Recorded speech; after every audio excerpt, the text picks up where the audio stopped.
Welcome to Let Me Fix This. Enjoy the video. You start by working under the sink. Remove stored items and set a bucket to catch drips. Once done, shine a light and identify the pivot rod entering the tailpiece and the retaining nut about 1 to 3 inches back.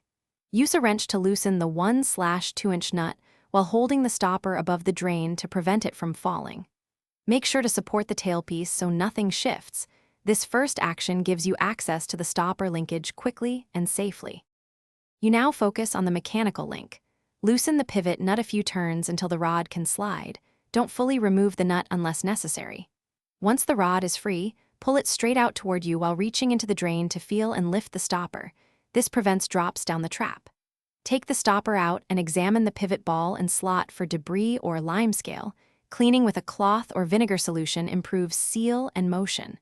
If the pivot rod sticks, use penetrating spray and wiggle gently. You're ready to reassemble. Insert the stopper with the tailpiece slot aligned to the pivot ball, then push the pivot rod back through until it engages the ball. Finger tighten the retaining nut, then operate the lift to confirm smooth open and full close. Tighten incrementally to avoid binding. Make sure the stopper seats flush and the drain doesn't leak.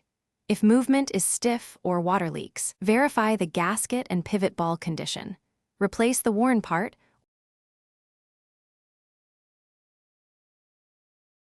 Thanks for watching. If you found this helpful, don't forget to like and subscribe.